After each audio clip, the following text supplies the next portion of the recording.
오늘부터는 아브라함과 관련된 말씀을 몇 주간 여러분들과 묵상을 하게 될 것 같습니다.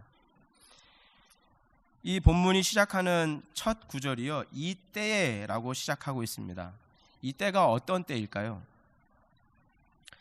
이 앞에 부분을 보시면 이 때는 이스마엘이 쫓겨난 때를 말합니다.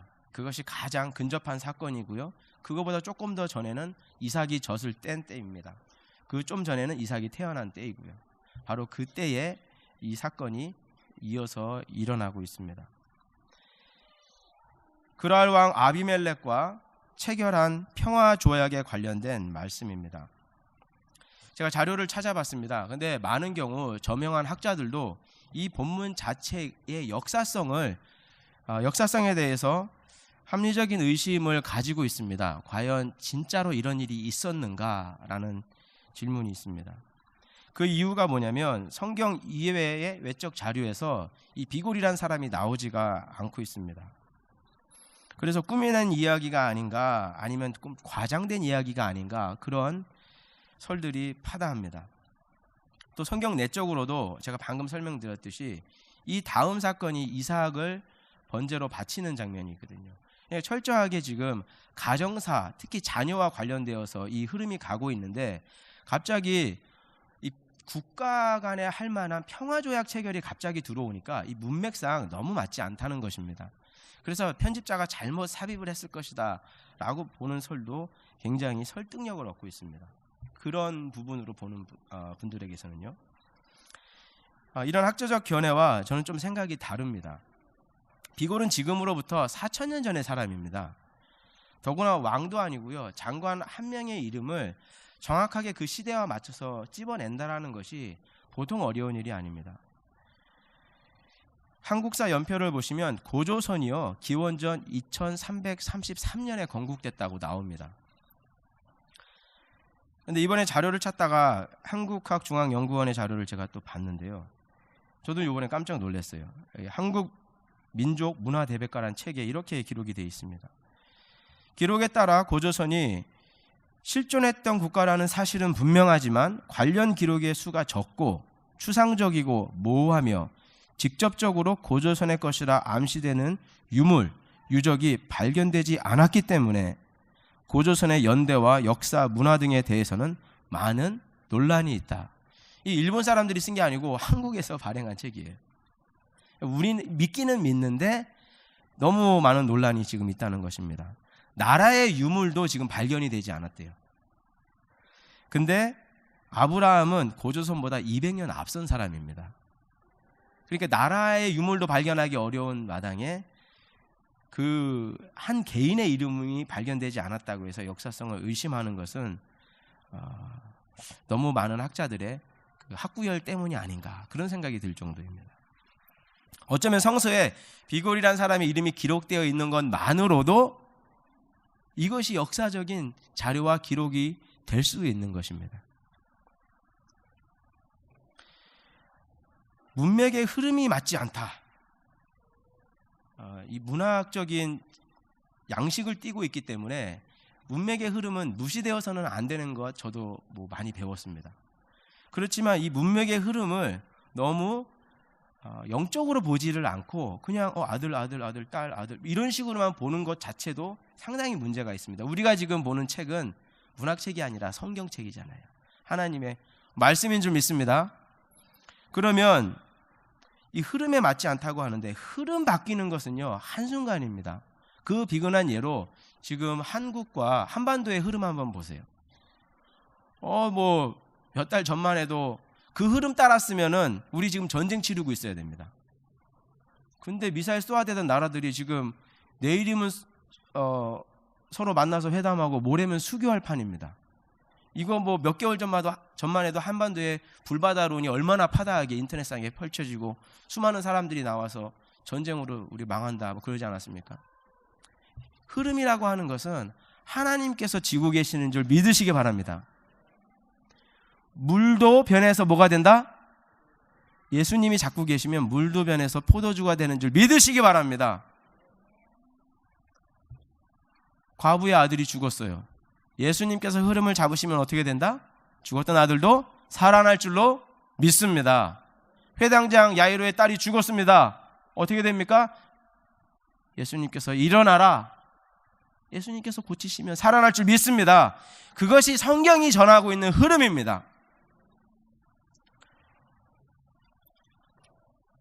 영적인 흐름을 먼저 봐야 돼요. 하나님의 명령에 순종해서 모세가 지팡이를 들었습니다. 바다가 갈라집니까? 갈라지는 것이 하나님의 흐름인 줄 저는 믿습니다. 그거 안 믿을 거면 하나님은 왜 믿어요? 흐름 따라 그냥 살지. 제가 하나님 믿는 그 재미 중에 하나가 반전이 있다라는 것입니다. 그게 너무너무 영화보다 더 재밌어요. 반전이 있어요. 제 아내가, 제가 자주 말씀드렸죠. 제 아내가 원래 임신 못한다고 결혼 전에 의사가 빨리 치료받고 약을 먹어도 확률이 적으니까 어떻게 해라. 하나님의 때가 딱 되니까 우리 병원 한번 가지 못했는데 아이고 첫째 딸이 저렇게 태어나가지고 얼마나 기쁨을 주는지 모릅니다. 둘째 아들 우리 임신했을 때는 의사가 낙태를 권했어요. 이 다운증으로 태어날 확률이 8, 90%. 의사가 낙태를 권했는데 아내가 그렇게 할 수 있습니까? 눈물로 십자가 지겠다고 예배드리면서 하나님 앞에 헌신했죠. 그랬더니 아주 건강한 아이를 주셔가지고 또 기쁨이 되고 있습니다. 믿음으로 병 낫기를 간구하시기 바랍니다. 안 하실 거면 여러분들 안 하셔도 돼요. 믿음으로 병 낫기 간구하시기 바랍니다. 믿음으로 직장 간구하시기 바랍니다. 이미 계신 분들은 승진도 하시고 더 영향력도 발휘하시기를 기도하시기 바랍니다. 믿음으로 학위를 달라고 기도하시기 바랍니다. 믿음으로 달라고 해야 돼요. 내 실력으로 받는 건 큰 의미 없습니다. 믿음으로 우리 가족 친지들을 구원해 달라고 기도하시기 바랍니다. 가족 친지는 말로 전도할 수 있는 대상이 아닙니다. 말로 할 거면 벌써 했죠. 하나님께서 의인의 간구를 멸시치 않으실 것입니다. 이거 믿고 가야 기도가 힘이 나지요. 하나님이 우리 인생의 유일한 흐름이요, 하나님의 나의 인생의 문맥인 줄로 믿습니다. 흐름과 아까 시선이라고 우리 찬양을 했잖아요. 참 은혜를 많이 받았어요. 하나님 앞에 고정을 하는 겁니다. 그것이 바로 하나님의 흐름에다가 문맥에다가 맞추는 것입니다. 야고보서 5장 15절 16절 우리 다 같이 읽어보겠습니다. 시작. 믿음의 기도는 병든 자를 구원하리니 주께서 그를 일으키시리라. 혹시 죄를 범하였을지라도 사하심을 받으리라. 그러므로 너희 죄를 서로 고백하며 병이 낫기를 위하여 서로 기도하라. 의인의 간구는 역사하는 힘이 큼이니라. 할렐루야. 이 믿음 가지고 계속 하나님 앞에 나아가는 겁니다. 여러분 그거 아십니까? 우리가 믿음으로 기도하면 하나님이 물으실 거예요. 여러분한테 왜 병 낫기를 원하느냐? 왜 네가 박사학위가 필요하냐? 왜 네가 직업이 필요하냐? 왜 너의 가족 친지가 반드시 구원받아야 되느냐? 하나님 한번 물으실 거예요. 뭐라고 대답하시겠습니까? 그 대답을 챙겨놓고 하나님 앞에 믿음으로 구해야 됩니다. 박사학위 있어서 좋은 잡 잡으면 좋잖아요. 하나님이 빠꾸시킬 겁니다. 조금 더 생각하고 오거라.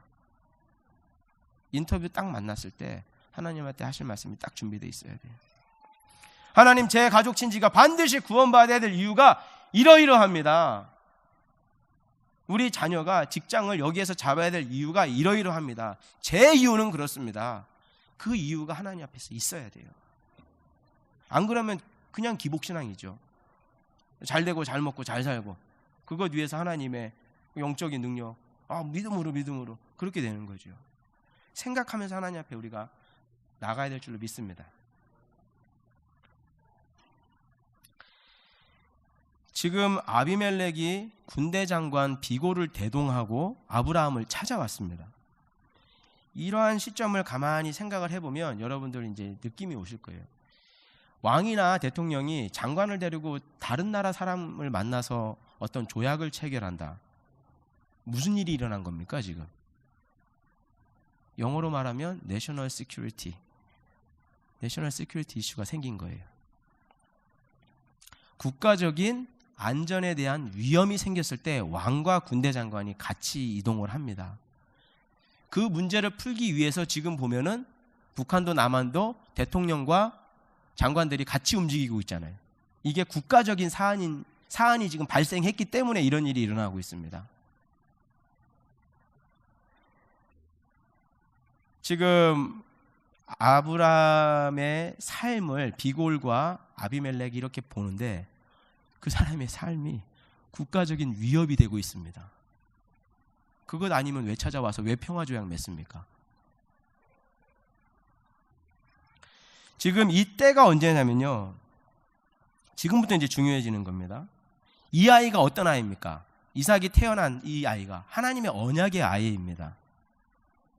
그 말은 무슨 말입니까? 하나님의 언약이 지금 이루어진 때다 아니다? 이루어진 때다. 근데 하나의 사건이 요 바로 앞전에 있었어요. 이스마엘이 이 언약의 아이를 희롱합니다. 놀리는데 이건 14살 차이 나거든요. 형이 동생하고 장난친 사건을 말하는 게 아닙니다. 언약이 없는 백성이 언약이 있는 백성을 핍박한 영적인 사건입니다. 그래서 가정이 두동강 나버리는 사건이에요. 엄청나게 영적으로 중요한 사건입니다. 그것 때문에 결국 두 민족이 나뉜 거거든요. 그 말은 이삭의 언약이 선명하게 세상에 공고해진 상태를 바로 그 때를 이야기하는 것입니다. 아직 어리지만 하나님의 언약이 정말로 일어났고 그 언약을 방해하는 세력이 제거되었고 그 언약이 분명하게 딱 선 때를 얘기하는 것입니다. 하나님이 함께 계심이 지금 증명된 바로 그때 하나님이 아브라함을 75세에 불렀습니다. 추측하기로는 지금 아브라함 한 105세 정도 됐습니다. 30년 동안 아브라함을 끌고 오신 하나님의 그 인도하심이 드디어 눈앞에 확연하게 드러난 그때입니다. 이것이 왜 아비멜렉에게 군사적인 위험이 됐을까요? 그래서 평화조약을 체결하려고 달려들었을까요? 먼저 고대에는 전쟁이 신들의 전쟁입니다. 그래서 전쟁 가기 전에 제사 지내고 전쟁 중에도 막 그렇게 하고 전쟁 끝나면 또 예배 드립니다. 전쟁에서 나라가 졌다라고 하는 것은 자신들이 섬기던 신이 진 것입니다. 그래서 신성 모독이 일어납니다. 그래서 그 신을 아예 뿌리를 뽑아버리는 것이죠.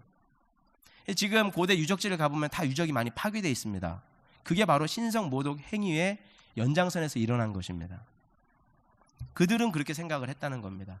비골이 지금 군대 장관이지만 거의 반무당입니다. 당시에 4,000년 전에 군대를 이끌었던 사람은 신의 뜻을 묻고 별의 뜻을 묻고 달에게 물어서 거의 뭐 반무당입니다. 근데 제가 볼 때는 아비멜렉도 그렇고 이 비골도 그렇고 서로 마음이 딱 맞은 것 같아요.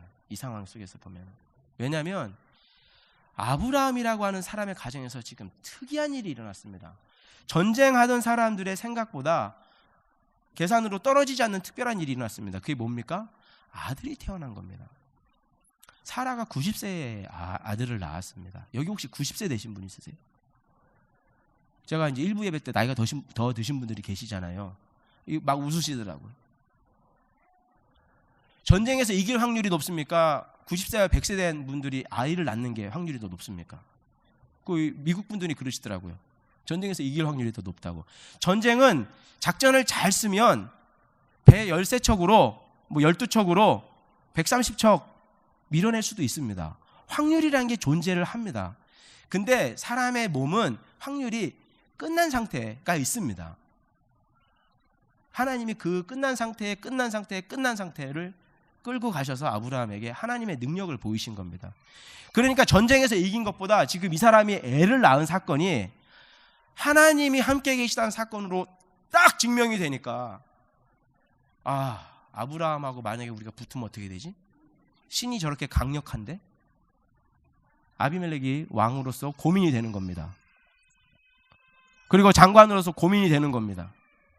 이거는 아브라함이 그 당시 한 400명 정도 그 사람들이 있었다고. 그 무리잖아요. 그리고 이미 전쟁에서도 이긴 경험도 있고 아브라함하고는 빨리 평화조약 맺는 것이 상책이다. 이렇게 된 겁니다. 그러니까 문맥과 맞잡 뜬금없이 평화조약 전혀 뜬금없지 않습니다. 영적으로 보면 아주 적절하게 배치가 된 겁니다. 그 이삭의 언약의 의미를 알면요.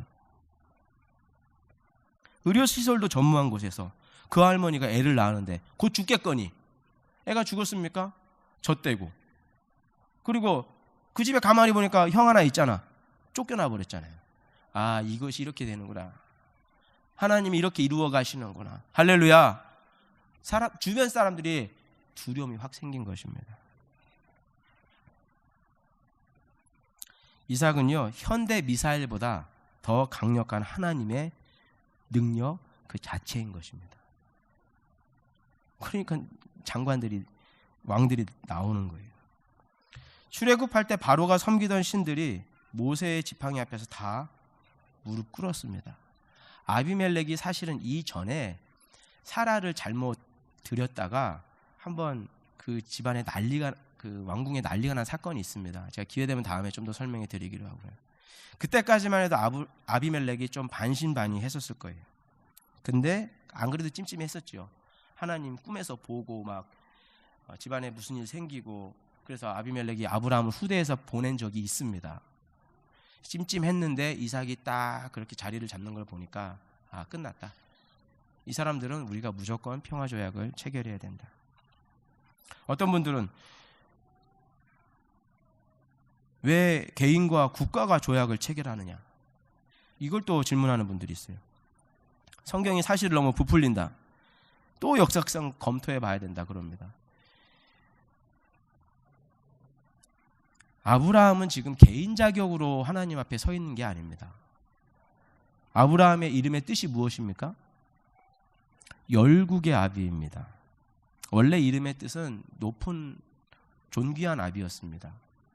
창세기 17장 5절 6절 말씀 제가 읽어드릴게요. 이제 후로는 네 이름을 아브라함이라 하지 아니하고 아브라함이라 하리니 이는 내가 너로 열국의 아비가 되게 함이니라. 내가 너로 심히 번성케 하리니 나라들이 내게로 쫓아 일어나며 열왕이 내게로 쫓아 나리라. 할렐루야. 지금 아브라함은 열왕의 왕으로, 열국의 리더로 아비멜렉 앞에서 당당하게 조약을 체결하고 있는 것입니다. 왜냐하면 비골이 그 이름의 뜻을 알았을 거 아니에요. 당시 사람들이니까. 보통 사건이 아닌 것이죠. 그러니까 이 아비멜렉과 비골이 찾아와서 첫 마디가 뭡니까? 오늘 말씀 첫 마디가 내가 무슨 일을 하든지 하나님이 너와 함께 하시도다. 여기에서 이 사람들의 절망이 느껴져야 됩니다. 상대할 수 있는 상대가 아니다. 무슨 일을 하든지 하나님이 이 사람하고 함께 있구나. 한마디로 딱 엎드린 겁니다. 그리고 아브라함은 열국의 리더로 조약을 딱 체결을 한 겁니다. 아브라함 이름 누가 지어주셨습니까? 하나님이 지어주셨습니다. 큰 소리로 한번 대답해 보시기 바랍니다. 지금 아브라함의 뒤를 누가 봐주고 계십니까? 하나님입니다. 나의 뒤를 지금 누가 봐주고 계십니까? 하나님입니다. 생각해 보세요. 지금 제가 여기 서 있는데 남궁현이라는 사람이 내 뒤를 봐주는 분이 우리 아버지, 우리 엄마 라고 생각하는 것과 지금 내 뒤를 봐주는 분이 하나님이라고 생각하는 것과 제가 인생을 어떻게 살겠어요? 여러분 자녀가 있는데 아들아, 네 뒤는 하나님이 봐주신다. 그것과 네 뒤는 내가 봐줄게. 아들이 예수님 믿는 아들이라면 어떤 느낌이겠어요? 저는 그 학생 사역을 오래 했잖아요. 유학 올 때는 다들 어느 정도의 재정적인 형편이 돼서 또 계산이 있어서 옵니다. 근데 유학 마치지 못하고 돌아가는 학생들 제가 많이 봅니다. 부모님의 사업이 예전 같지 않을 수 있잖아요. 하나님께서 우리의 뒤를 봐주고 계시는 줄 믿습니다. 세상에서는 금수저, 은수저, 흙수저 이런 말들을 어떤 수저 물고 태어났느냐? 우리는 지금 무슨 수저 물고 태어났습니까? 언약 수저 물고 태어난 줄 믿으시기 바랍니다. 이삭이 지금 물고 태어난 게 언약 수저예요. 이게 금이나 은하고 비교할 것이 아닙니다. 제가 제 삶을 돌아보건대 흙수저를 물고 태어난 것 같아요. 그런데 이 흙수저가 어느 날 영원히 갈 다이아몬드 빛깔의 언약 수저로 바뀌었습니다. 저는 바뀐 줄 알고 있었는데 문제는 당시에, 지금은 믿으시지만 당시에 불교이셨던 저희 아버지는 그것을 보지 못하셨어요. 그래서 제가 교회 가는 것을 그다지 반대는 안 하셨지만 그다지 서포트도 하지 않으셨어요. 제가 대학교 1학년 때 그 제사를 거부했거든요. 추석날 아침에. 대학교 1학년 때 시작하지 않으면 대학교 기간 중에 못할 것 같더라고요. 그래서 제가 제사는 안 되겠습니다. 제가 말씀드렸어요. 왜냐면 이게 숭유, 억불 뭐 여러 가지 제가 설명을 드렸어요. 이게 원래 뭐 고려 때 있었던 것도 아니고 조선 시대에 이게 들어온 거고 원래 한국 민족하고는 그다지 상관이 없고 그런 것부터 시작해서 제 신앙관으로도 지금 할아버지가 오셔서 이 진지 잡수실 거라고 생각하지도 않고 저는 지금 아무런 의미 없는 곳에다가 어떠한 영이 앉아 있는지도 모르는데 그냥 아무런 생각 없이 이렇게 하기 싫습니다. 제 뜻을 세운 거예요. 그랬더니 이제 작은 아버지한테 두들겨 맞고 뭐 쫓겨났죠. 아버지는 집을 택하든지 교회를 택하든지 하나 결단을 내라 그러셔서 교회를 버릴 수는 없습니다. 그랬더니 그 말이다 이 녀석아 이러면서 이제 그리고 이제 작은 아버지한테 두들겨 맞고 쫓겨난 거예요. 근데 쫓겨날 줄 알고 짐도 다 싸놨어요. 가방 하나 들고 도망쳐 나왔어요. 그게 이제 추석날 아침입니다.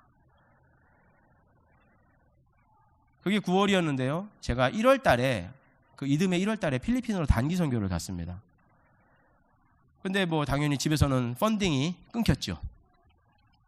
근데 이제 하나님이 펀딩을 해주셔서 제가 모금을 해서 필리핀을 갔다가 왔습니다. 아버지는 그게 신기한 거예요. 본인이 늘 먹이고 입혔는데 본인이 돈을 주지 않았는데 제가 어디를 갔다 온 것이 아버지는 너무 신기한 거예요. 그래서 아버지가 저를 만나셨습니다. 몇 개월 만에. 그리고 이제 다른 이야기를 하셨어요. 그게 처음이자 마지막일 줄 알았는데 제가 대학교 다니는 기간 동안 3번의 등록금을 못 냈습니다. 등록금 3번을 못 내니까 그때마다 아버지가 얼마나 마음이 다르셨겠어요. 근데 3번 다 돈을 누가 줘가지고 제가 학교를 마쳤어요. 저는 휴학을 너무너무 하고 싶었는데 휴학을 저를 못하게 했어요. 사람들이 학교에서 전도하고 다녀야 된다고. 그래서 정말 울며 겨자 먹기로 그냥 학교를 휴학 한번 못하고 졸업을 해버린 거예요. 그러니까 아버지께서 제가 3번째 등록금까지 채워지는 걸 보시면서 저를 부르셨어요. 하시는 말씀이 내가 너를 키우지 않았다. 아무리 돌아봐도 제가 뭐 자주 말씀드린 적이 있지만 저희 아버지께서 이혼을 좀 반복적으로 하셨잖아요.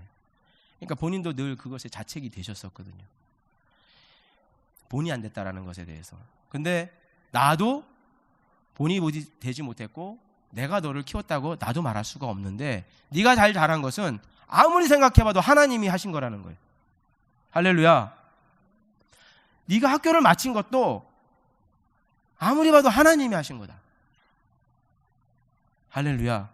그 말이 믿지 않는 아버지 입에서 나왔어요. 하나님이 너와 함께 계시도다.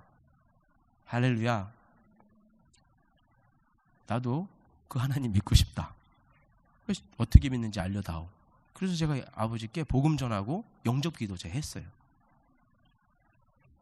지금 그와 뭐 제가 아브라함에 갖다 댈 것은 아니지만 이해를 돕기 위해서 제 이야기를 드린 거예요. 지금 아브라함의 삶 속에 그 일이 일어난 겁니다. 하나님이 네가 무엇을 하든지 너와 함께 하시도다. 게임이 끝난 것입니다.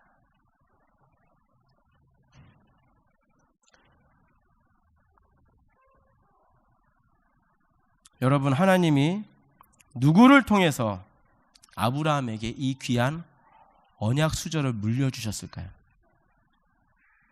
답은 바로 예수님입니다. 요한복음 8장 56절 58절 말씀입니다. 너희 조상 아브라함은 나의 때 볼 것을 즐거워하다가 보고 기뻐하였느니라. 유대인들이 이르되 네가 아직 50세도 못 되었는데 아브라함을 보았느냐? 예수께서 이르시되 진실로 진실로 너희에게 이르노니 아브라함이 나기 전부터 내가 있느니라 하시니, 아브라함도 나보고 구원 얻었다는 것입니다. 오직 예수 그리스도 믿는 자들에게 하나님께서 당신의 은혜를 허락하시는 줄 믿으시기 바랍니다.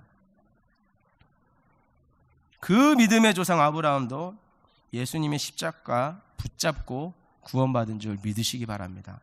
제가 이 부분에 대해서는 차근차근 설명해 드리겠습니다.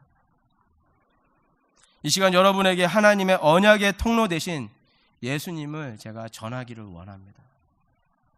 아브라함은 그래 금수저를 물었어, 언약 수저를 물었어, 이삭은 그래 다이아몬드 수저 물었어. 나는 지금 무엇을 붙잡을까 하는 그 문제가 내 눈앞에 있는 것입니다. 모두 다 잠시 눈을 감아주시기 바랍니다. 혹시 아직 예수님을 영접하지 않으신 분이 계시다면 이 시간 함께 기도했으면 합니다. 마음의 문을 열고 예수님을 받아들이시기 바랍니다. 하나님의 언약을 붙들기를 원하는 모든 사람들은 이 예수님을 통과해야만 되는 것입니다. 그 사람이 아브라함이라도 마찬가지입니다. 이미 예수 믿으신 분들도 함께 중보하는 마음으로 소리내서 따라해 주시기 바랍니다. 이왕 하실 거면 마음으로든 입으로든 큰 소리로 하시기 바랍니다.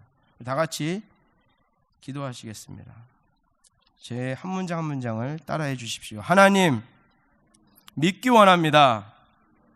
변치 않는 언약으로 함께하여 주소서.